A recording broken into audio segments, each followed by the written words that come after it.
वालेकुम सलाम। मुझे एनिमल न्यूट्रिशन लैब के इंचार्ज से मिलना। जी जी मैं ये फरमाइए। वो अपने आपसे बात की होगी। अच्छा अच्छा, आप चौधरी साहब की बेटी हैं? आए तशरीफ रखिए।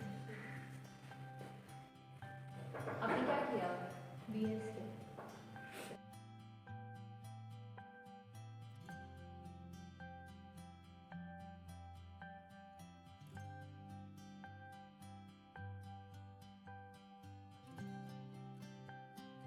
इसलिए मैं आपको एनिमल न्यूट्रिशन लैब का इंट्रोडक्शन दूंगी और फीड सैंपल्स के बारे में थ्योरेटिकली बताऊंगी। डॉक्टर साहब ये सैंपल हैं। फीड सैंपल्स हमारे पास इस तरह से पोस्ट होके आते हैं और इन फीड सैंपल्स को हम सबसे पहले लेबल करते हैं। इनको एक नंबर दिया जाता है जो रजिस्टर में दर्ज किया जाता है। जैसे आप ये सैंपल देखें, हमारे पास जो ये सैंपल्स आते हैं, सबसे पहले फिजिकल एग्जामिनेशन करनी होती है जिसमें हम स्मेल टेस्ट करते हैं, इनको फिजिकली टेस्ट करते हैं और इसके अलावा इनका टेक्सचर चेक करते हैं। उसके बाद हम इन पे टेस्ट रन करते हैं। वो टेस्ट मेरे कॉलीग्स आपको सिखाएंगे, मशीन्स ऑपरेट करना सिखाएंगी, अप्रॉक्सीमेट एनालिसिस की। फीड में 6 तरह के न्यूट्रिएंट्स होते हैं जिनमें water, protein, carbs, fats, minerals और विटामिन शामिल हैं। हम ये 2 पार्ट्स में डिवाइड करते हैं, मॉइस्चर और ड्राई मैटर, जिसे हम अप्रॉक्सीमेट एनालिसिस में कैलकुलेट करते हैं। मॉइस्चर कैलकुलेशन होती है वाटर की, क्रूड प्रोटीन परसेंटेज प्रोटीन्स के लिए कैलकुलेट की जाती है। नॉन फाइबर एक्सट्रैक्ट या क्रूड फाइबर हम कैलकुलेट करते हैं कार्बोहाइड्रेट्स कैलकुलेट करने के लिए। ईथर एक्सट्रैक्ट परसेंटेज हम निकालते हैं फैट्स को मेजर करने के लिए, जबकि ऐश परसेंटेज निकालते हैं मिनरल्स को मेजर करने के लिए। इसके अलावा वाइटामिन को हम मेजर नहीं करते क्योंकि ड्यूरिंग प्रोसीजर वाइटामिन बर्न हो जाते हैं।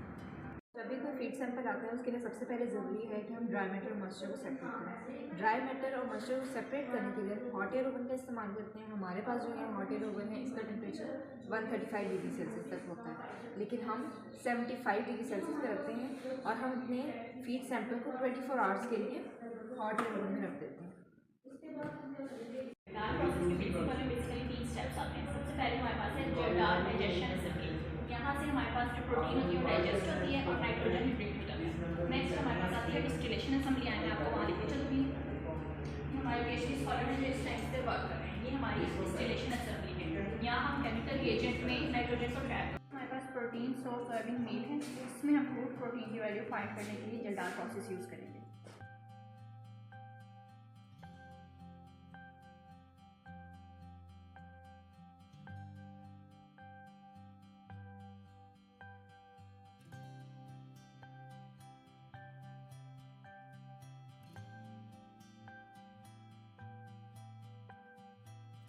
लास्ट में ही हमारे पास नाइट्रेशन यूनिट है। यहाँ से हमारे पास नाइट्रोजन की कैलकुलेटेड वैल्यू आ जाएगी, जिसको हम फिर फॉर्मूला में पुट करेंगे, जिससे हमारे पास फूड प्रोटीन परसेंटेज आ जाएगी।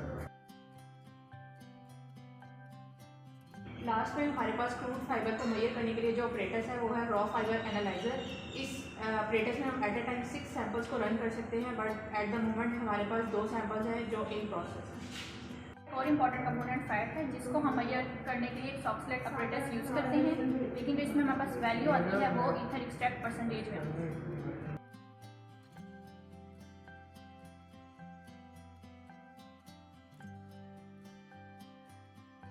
2 कंपोनेंट होते हैं, एक ऑर्गेनिक पार्ट होता है और एक इनऑर्गेनिक पार्ट होता है। जो इनऑर्गेनिक पार्ट होता है यानी कि टोटल मिनरल्स, उसको हम मेजर करने के लिए मफल फर्नेस यूज़ करते हैं। इसकी जो मैक्सिमम रेंज है वो 1200, तो हमने इस टाइम सेट की हुई है वो है 650, और जिसका इस टाइम टेम्परेचर है वो है 75। हमने करना ये होता है कि हमने क्रूसिबल में अपना सैंपल लेना होता है और उसमें रख देना होता है 3 से 4 आवर्स के लिए। जब हम उसको बाहर निकालते हैं, फिर उसमें से जो ऑर्गेनिक पार्ट होता है वो बर्न हो चुका होता है और इनऑर्गेनिक पार्ट रह चुका होता है। उसको हम वे करते हैं, वो हमारे पास ऐश इन परसेंटेज की वैल्यू दे देता है। बस वेइंग बैलेंस है। सबसे पहले हम क्रूसिबल लेंगे और इसका एम्प्टी क्रूसिबल का वेट करेंगे। उसके बाद हमने इसमें अपना सैंपल डालना है थोड़ा सा, और इसको हमने अगेन वे करना है। उसके बाद हम अपनी क्रूसिबल को उठा के मफल फर्नेस में प्लेस कर देंगे। अब हम अपना सैंपल मफल फर्नेस में 3 से 4 आवर्स के लिए प्लेस कर रहे हैं। अभी तक आपने अप्रॉक्सीमेट एनालिसिस जितना भी देखा और सीखा, उसका फर्स्ट स्टेप होता है सैंपल प्रिपरेशन। सैंपल प्रिपरेशन के हमारे पास 2 स्टेप्स होते हैं, जो कि well dried and well grounded. अब फीड को ग्राइंड करने के लिए हमारे पास 2 तरह की ग्राइंडिंग मशीन्स होती हैं। एक तरह की वो होती हैं जिनके अंदर ब्लेड्स होते हैं। जो ब्लेड्स होते हैं वो फोरेज को कन्वर्ट करते हैं स्लाइस्ड फॉर्म में। इस ग्राइंडिंग मिल को हम वाइली ग्राइंडिंग मिल भी कहते हैं। दूसरी तरह की मशीन होती हैं जिनको हम फीड ग्राइंडिंग मिल कहते हैं। ये कन्वर्ट करती हैं पैलेट फॉर्म को पाउडर फॉर्म में। अब अब अगर हम ग्राइंडिंग मशीन्स के प्रिंसिपल की बात करें तो जस्ट इसका सिंपल सा प्रिंसिपल है, वो ये है कि इसने लार्ज पार्टिकल साइज को स्मॉल पार्टिकल साइज में कन्वर्ट करना with the help of mechanical means.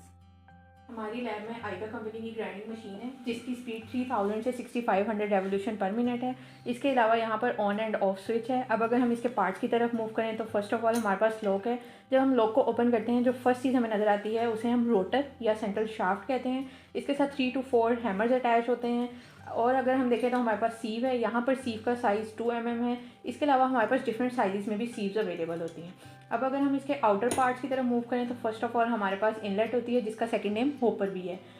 इसके अलावा हमारे पास आउटलेट है। आउटलेट पे यहाँ पर हम पेट्री डिश या फिर जिपर बैग को अटैच करते हैं जिसमें हम ग्राउंडेड फीड को कलेक्ट करते हैं। फीड को रोटेट करने के लिए एंड फर्दर पुश करने के लिए हमारे पास रोटेटर होता है। लास्टली हमारे पास पावर सप्लाई के लिए मोटर है। अब मैं आपको इसकी वर्किंग भी दिखा देती हूँ। उसके लिए सबसे पहले हम यहाँ पर जिपर बैग को अटैच करेंगे, दैन हम इसके आउटलेट के लिड को ओपन करेंगे। हमारे पास जो सैंपल है वो है कॉर्न ग्रेन्स जो कि एनर्जी सोर्स है। अब हमें इनको ग्राइंड करना है इनटू स्मॉलर पार्टिकल्स। आप मशीन को वहाँ से ऑन करें।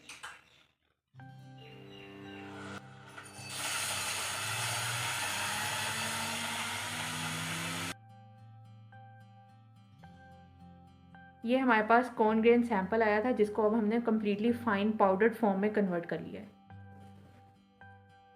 हमें उम्मीद है कि आप प्रॉक्सिमेट एनालिसिस की इंट्रोडक्शन से वाकिफ हो चुके होंगे। अगर आप इसकी डिटेल्स जानना चाहते हैं तो हमारे फेलो कॉलीग्स की वीडियोस देखें।